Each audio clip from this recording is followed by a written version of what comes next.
Railway ने Multan division में control room का जो खास तौर पे इफ्तिताह किया है, अगर हम इसकी बात कर लें, ये आपके सामने ट्रेन जा रही है, इसमें यहाँ पे बैठे हुए अफसरान को ये भी पता है कि इसके फ्यूल टैंक में कितना फ्यूल है, क्या सूरत हाल है, ट्रेन की स्पीड क्या है, ट्रेन सही चल रही है नहीं चल रही। तो एक एक चीज़ अब फिंगर टिप्स पे जो है वो होने वाली है, रेलवे की डिजिटलाइजेशन। हम बात करते हैं, जानते हैं। एक पर्क तो मैंने बता दिया ये वाला, इसके अलावा इस कंट्रोल रूम के क्या क्या फ़ायदे हैं एक आम शहरी को भी और इंतज़ामिया को भी। ये देखिए, बेसिकली ये मॉडर्नाइजेशन हो रही है रेलवे की थ्रू डिजिटाइजेशन मीन्स कि आप सारी जो चीज़ें हैं रेलवे सर्विसेज रिलेटेड, जो कुछ भी आपके पास जितने भी एनेबलर्स हैं उनको आप ट्रांसपेरेंट कर रहे हैं।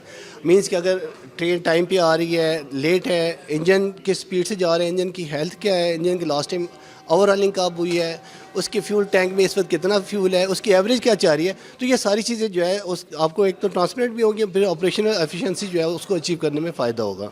यानी कि दफ्तर में बैठे हुए एक डीएस को भी पता होगा कि मेरा ये इंजन अगर किसी पटरी पे चल रहा है, इसकी ओवरहॉलिंग कब हुई भी थी। जी, इस तरह बेसिकली रेलवे के डिफरेंट सेगमेंट्स हैं ना, तो जहाँ पे उसकी ट्रेन की ना स्पीड डिफाइंड है। अगर कोई ओवर स्पीडिंग कार है तो उसको भी इधर से चेक किया जा सकता है। बेसिकली ये है कि ट्रांसपेरेंसी है ना, तो जिसकी वजह से आपकी ऑपरेशनल एफिशिएंसी जो है इन्हांस होती है। तो ये एक सेगमेंट है रेलवे इंजन की ट्रैकिंग का या रेलवे मॉनिटरिंग आप कह लें।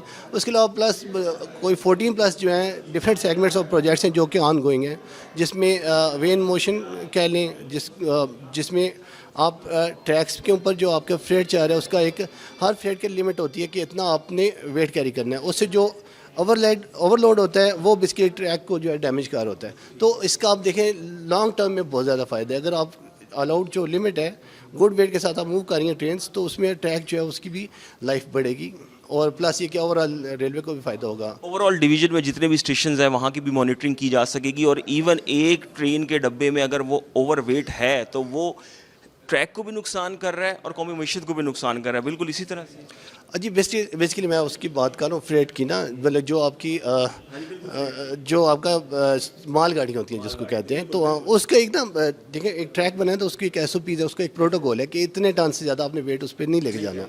ठीक है, तो जब वो आप उसके SOPs के अंदर रहेंगे, उस वेट को आप मेंटेन कर रहे होंगे, तो उसकी एक रेलवे को ये फ़ायदा होगा कि ट्रैक्स आपके मतलब कि सस्टेन रहेंगे, लॉन्ग टर्म उनकी वो मेंटेनेंस भी ईजी होगी, मेंटेनेंस उतनी रिक्वायर्ड भी नहीं होगी अगर आप SOPs को प्रॉपर फॉलो कर रहे हैं। बिल्कुल रेलवे की डिजिटलाइजेशन, और आज मुल्तान डिवीज़न में ख़ास तौर पर रेलवे के इस कंट्रोल रूम को जो इफ्तिताह किया गया, इसके बहुत से ऐसे पॉइंट्स हैं जिससे आप रेलवे स्टेशन जो कि मुल्तान डिवीज़न के इर्द गिर्द आते हैं उनकी मॉनिटरिंग करेंगे। इंजन की ओवरहॉलिंग से लेके जो ट्रेन पे लोड हुआ सामान है उसकी भी वज़न और उसकी फ्रेट के हवाले से भी आप चीज़ें जाँच सकते हैं।